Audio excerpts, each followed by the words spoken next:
ജനനായകൻ സിനിമയുടെ നിർമ്മാതാവ് KVN production നൽകിയ ഹർജി സുപ്രീം കോടതി തള്ളി.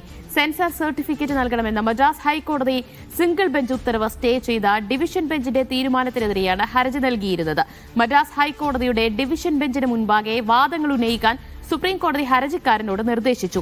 ഈ മാസം 20-ന് അപ്പീൽ തീർപ്പാക്കാൻ ശ്രമിക്കണമെന്നും സുപ്രീം കോടതി ഹൈക്കോടതിയോട് ആവശ്യപ്പെട്ടിട്ടുണ്ട്.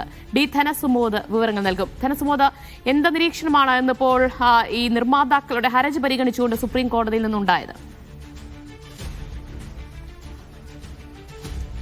ഇന്ന് ഈ നിർമ്മാതാക്കൾ സുപ്രീം കോടതിയിലെത്തി പറഞ്ഞിരിക്കുന്നത് 5000 തിയേറ്ററുകളാണ് അവർ നേരത്തെ ബുക്ക് ചെയ്തിരുന്നത്. പക്ഷേ ഈ സമയത്തിനുള്ളിലൊന്നും അവർക്ക് സെൻസർ ബോർഡ് സർട്ടിഫിക്കറ്റ് അനുവദിച്ചിരുന്നില്ല.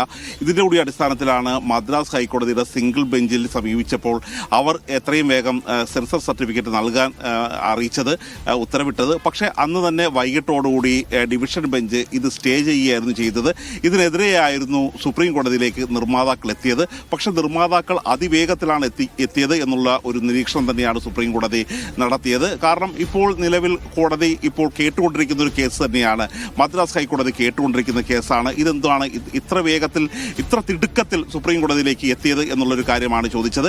അപ്പോൾ തങ്ങൾക്ക് ഈ ഓരോ ദിവസം കഴിയുന്തോറും വലിയ തരത്തിലുള്ള നഷ്ടം സംഭവിച്ചിരിക്കുകയാണ്, കനത്ത സാമ്പത്തിക നഷ്ടമാണ് സംഭവിക്കുന്നത് എന്നുള്ളൊരു കാര്യമാണ് നിർമ്മാതാക്കൾ ചൂണ്ടിക്കാട്ടിയത്. അങ്ങനെയാണെങ്കിൽ ഈ കാര്യങ്ങളെല്ലാം അടക്കം ഡിവിഷൻ ബെഞ്ചിൽ തന്നെ നിങ്ങൾ ചൂണ്ടിക്കാട്ടാനാണ് അറിയിച്ചത്. 21-ാം തീയതിയാണ് കേസ് പരിഗണിക്കുമെന്ന് അറിയിച്ചിരുന്നത്. പൊങ്കൽ റിലീസിലായിരുന്നു ഈ ഇത്തരത്തിൽ ജനനായകൻ മുന്നോട്ട് പോയിക്കൊണ്ടിരുന്നത്. പക്ഷേ ഇനി എത്രയും വേഗം ഇത് മദ്രാസ് ഹൈക്കോടതി പരിഗണിക്കേണ്ടതുണ്ട്.